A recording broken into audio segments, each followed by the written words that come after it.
Hola a todas y todos. Continuamos con nuestras clases de nivelación de química con la temática de hoy correspondiente a reacciones químicas, ecuaciones y estequiometría. Los objetivos de hoy serán describir los tipos más comunes de reacción química y realizar algunos cálculos asociados al balance de ecuaciones y al rendimiento de una reacción. Hay que recordar que el átomo está compuesto por un núcleo que contiene protones y neutrones, alrededor del cual se mueven los electrones en zonas definidas llamadas orbitales.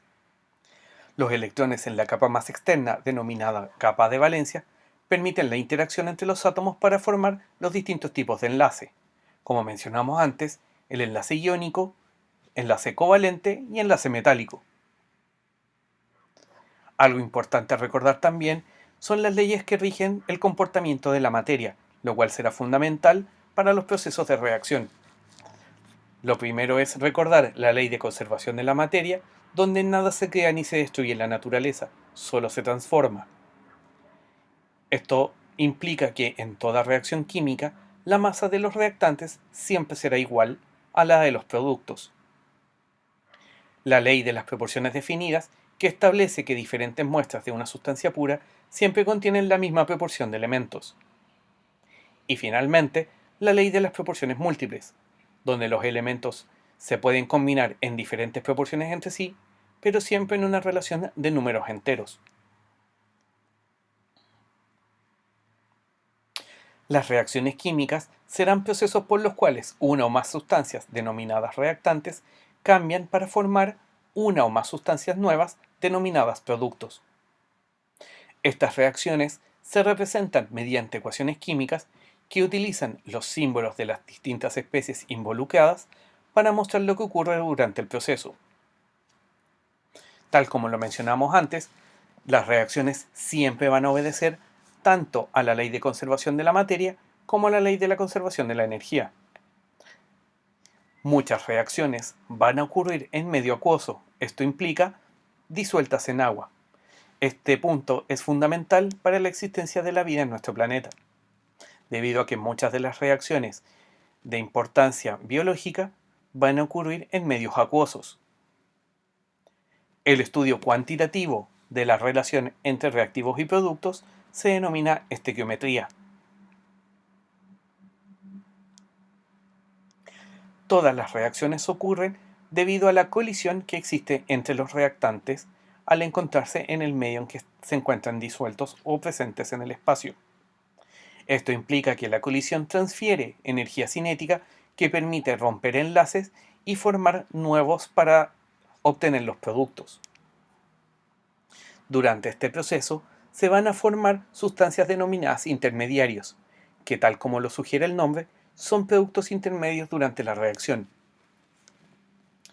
En la reacción que se representa aquí, tenemos dos especies como reactantes, una molécula denominada AB y un elemento llamado C.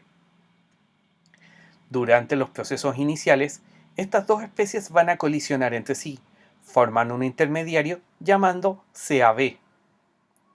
Esto es importante porque a partir de aquí, la ruptura de ciertas interacciones entre las partes A y B de esta molécula precursora van a ser esenciales para generar el producto final.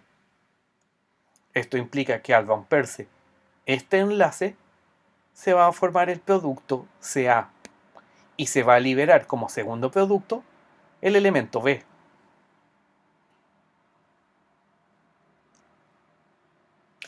Dependiendo de si la reacción libera o requiere energía adicional para el proceso, las reacciones pueden clasificarse en exergónicas, tal como aparece aquí a la izquierda, donde el proceso va a liberar energía. Esto implica que la energía que contienen los reactantes será mayor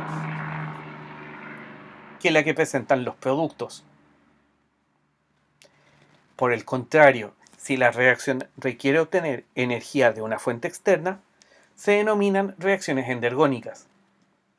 Los reactantes tendrán menos energía que los productos y será necesario aportarle energía desde otro proceso para que el proceso ocurra de forma espontánea. Recuerden que, como lo hemos discutido anteriormente, Estas reacciones endergónicas por sí solas no ocurren de forma espontánea en la naturaleza. Por lo tanto, es necesario que exista un aporte de energía desde otras fuentes.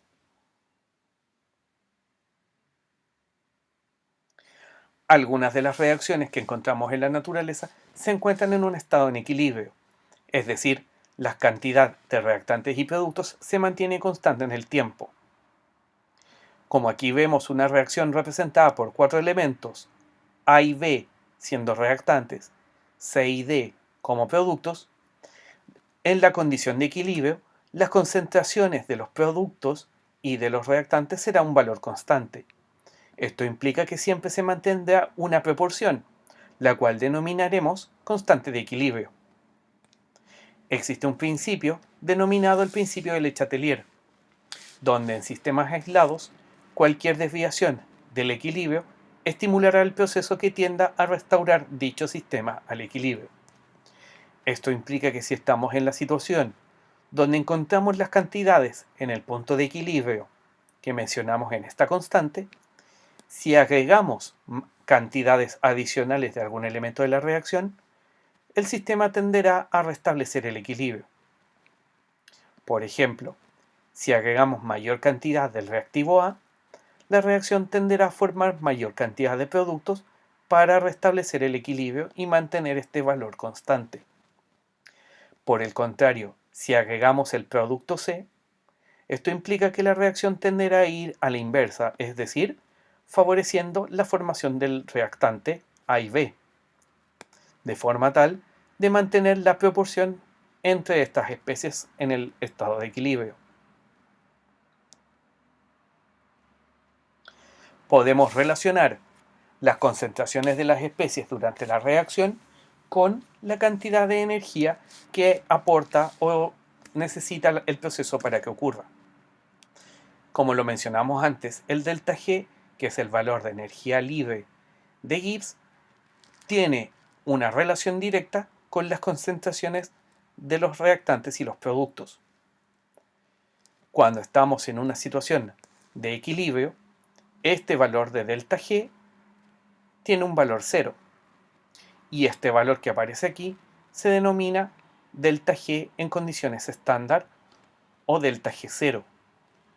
Las condiciones estándar de reacción involucran una concentración de 1 molar de las especies en solución, una temperatura de 25 grados Celsius y un pH 7.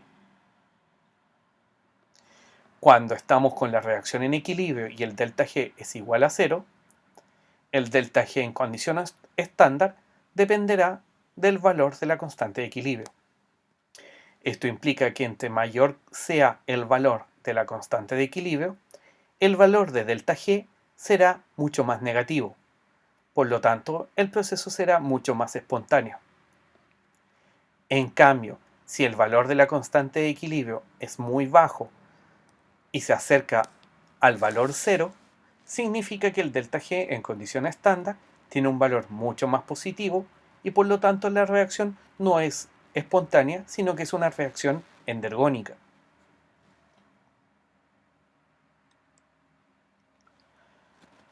Si nosotros miramos dos reacciones diferentes y una de estas reacciones tiene un delta G mayor a cero y por lo tanto es una reacción endergónica no espontánea, si la acoplamos con una segunda reacción cuyo delta G sea lo suficientemente bajo o menor a cero, que nos permita combinar ambas reacciones, podemos obtener un proceso espontáneo al sumar los valores de delta G de ambas reacciones.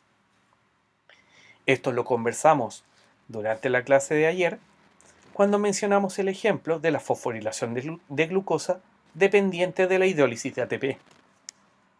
Los procesos que son no espontáneos en la naturaleza pueden acoplarse con reacciones que liberen suficiente energía para compensar dicha necesidad. Otros tipos de reacción, vamos a tener las reacciones de combinación donde dos elementos van a formar un nuevo producto donde los átomos van a interactuar entre sí. En este caso el sodio y el cloro se van a combinar para formar cloruro de sodio también conocido como sal común. Las reacciones de descomposición ocurren cuando un precursor rompe ciertos enlaces para liberar dos productos distintos. En este caso, el peróxido de hidrógeno o agua oxigenada se descompone para formar moléculas de agua y oxígeno en estado gaseoso.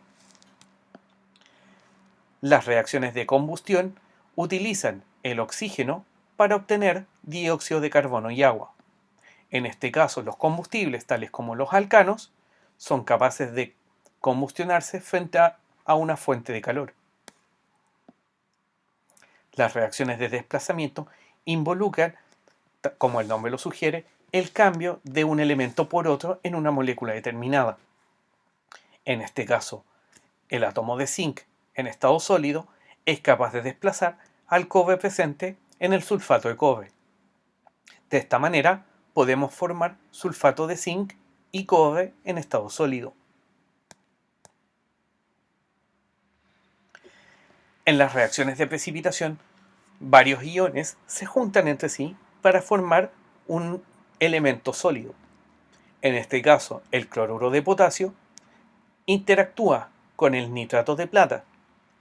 Los iones cloro y plata se reúnen entre sí para formar el cloruro de plata, que tiende a formar un precipitado de color café oscuro. En la solución va a quedar los iones de potasio y nitrato para formar el nitrato de potasio. Las reacciones de neutralización involucran la participación de un compuesto ácido y un compuesto básico o alcalino. El producto de esta reacción siempre será una sal y agua. Finalmente, las reacciones de óxido-reducción, donde un elemento le dona electrones a otro que los acepta. En este caso podemos dividir las reacciones de óxido-reducción en dos componentes. La reacción de oxidación, donde una de las partes va a perder o donar sus electrones, por lo tanto, los pierde y vuelve a tener una carga positiva.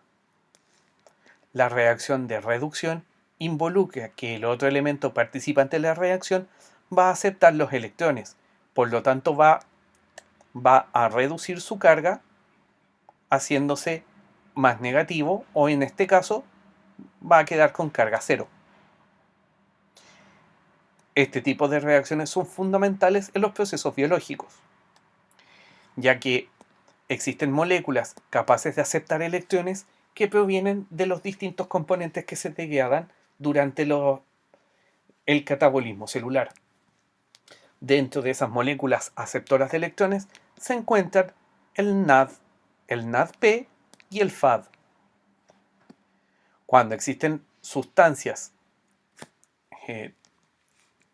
en los procesos biológicos y estos interactúan con el NAD acepta los electrones para convertirse en la especie reducida NADH.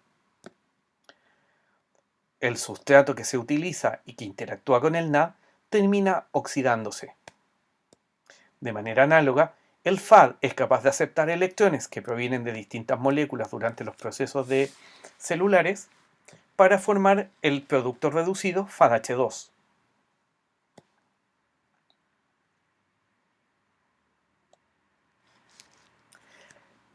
Tal como lo mencionamos antes, la estequiometría es el estudio cuantitativo de las proporciones en las cuales interactúan los elementos durante una reacción. Para realizar este trabajo de manera más simple, utilizamos siempre los moles como unidad de reacción. En toda reacción, los coeficientes estequiométricos van a representar a los moles de sustancia que van a reaccionar durante todo el proceso. Asimismo, van a indicar los moles de producto que se va a formar una vez que ocurra el proceso. En este caso, un mol de nitrógeno gaseoso va a reaccionar con 3 moles de hidrógeno gaseoso. El producto de esta interacción serán 2 moles de nitrógeno en estado gaseoso. Esto es importante ya que las masas en gramos nunca van a interactuar en la misma cantidad proporcional. Por tal motivo, para calcular las cantidades de reactivo y producto, siempre es práctico utilizar el método del mol y luego convertirlos a gramos si es que esto es necesario. Para poder determinar correctamente el comportamiento estequiométrico de las reacciones, es necesario determinar si la reacción está correctamente balanceada. En el caso que no lo esté, debemos considerar varios pasos a realizar. ¿Qué significa que la reacción esté o no balanceada? Involucra que todos los elementos presentes en el lado de los reactantes debe coincidir con lo que está en el lado de los productos. Como pueden ver en esta reacción, la cantidad de oxígeno presentes en esta molécula reactante no coincide con los átomos de oxígeno presentes en el producto. Para poder realizar adecuadamente el balance de ecuaciones, debemos identificar los reactivos y productos con sus fórmulas correctas. Cuando hay átomos en igual cantidad de ambos lados, como es el caso del potasio y el cloro, esto implica que estas especies deben tener siempre los mismos coeficientes. Podemos probar diferentes coeficientes para igualar el número de átomos a ambos lados de la ecuación. Considerando que en este caso el oxígeno es el que difiere, nuestra primera aproximación debe ser igualar la cantidad de oxígenos. Recuerden que jamás deben cambiarse los coeficientes y jamás los subíndices. Esto implica que si ustedes cambian un subíndice en esta molécula, automáticamente cambian la identidad de la molécula que está presente aquí. Una vez que logran determinar cuáles son los coeficientes estequiométricos correctos, deben verificar la ecuación balanceada, cerciorándose de que hay igual número de átomos a ambos lados. En este caso, como mencionamos antes, nuestro primer problema es que los oxígenos no coinciden. Por lo tanto, nuestra primera aproximación será igualar estos elementos. Para ello, debemos considerar incorporar un número 2 como coeficiente del reactante que contiene al oxígeno aquí y un número 3 al oxígeno que aparece en el producto acá. De esta manera, como verán, igualamos la cantidad de oxígeno a 6 átomos en cada lado. Sin embargo, acabamos de introducir una nueva desigualdad entre el potasio y el cloro. Esto se resuelve fácilmente incorporando un número 2 en el cloruro de potasio que aparece al producto. Una vez hecho esto, por inspección pueden darse cuenta que efectivamente las cantidades de potasio, cloro y oxígeno son iguales a ambos lados de la reacción.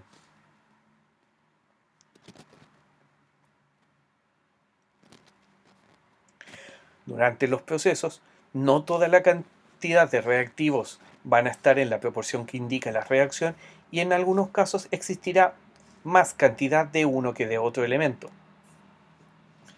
Cuando esto ocurre, las reacciones van a ocurrir hasta que uno de los elementos participantes o uno de los reactantes se agote completamente. Este reactivo, denominado reactivo limitante, es el reactivo que se consume primero. Un ejemplo, como es el que se muestra en esta imagen, corresponde a la reacción entre el monóxido de carbono y el hidrógeno para formar el metanol. Como verán, en este proceso tendremos una cantidad determinada de hidrógeno y de monóxido de carbono al inicio. Sin embargo, como pueden ver, en los productos aún queda monóxido de carbono dando vueltas en el producto. Esto significa que el hidrógeno se agotó antes de poder reaccionar con todo el monóxido de carbono. Una consecuencia de esto es que para poder determinar el reactivo limitante, lo primero que debemos considerar es tener la ecuación correctamente balanceada. Y una vez hecho esto, convertir las cantidades de los reactivos en moles.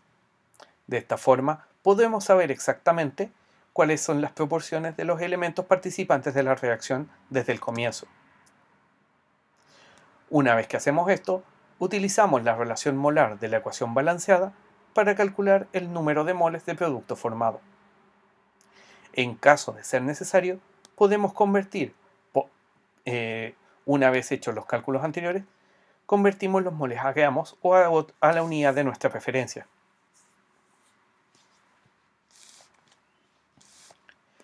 Para poder calcular el rendimiento de una reacción, debemos considerar que la cantidad del reactivo limitante siempre va a definir el rendimiento teórico de una reacción. Esto significa que una vez que se agote el reactivo limitante, ya no podemos seguir realizando la reacción. El reactivo limitante nos va a determinar cuál es el rendimiento teórico que tiene nuestro proceso. Sin embargo, el rendimiento real va a depender de las condiciones de la reacción en las condiciones que la realicemos. Eso significa que ninguna reacción tendrá siempre el 100% de rendimiento en el producto. En resumen, una reacción química siempre va a ocurrir mediante la colisión de los reactantes, lo que aporta la energía necesaria para romper y formar enlaces. Las reacciones siempre deben cumplir las leyes que gobiernan la materia, y es posible predecir la cantidad de producto obtenido si se conocen los moles de reactante y se identifica el reactivo limitante. En la presentación de PowerPoint tendrán algunos ejercicios a continuación de esta diapositiva.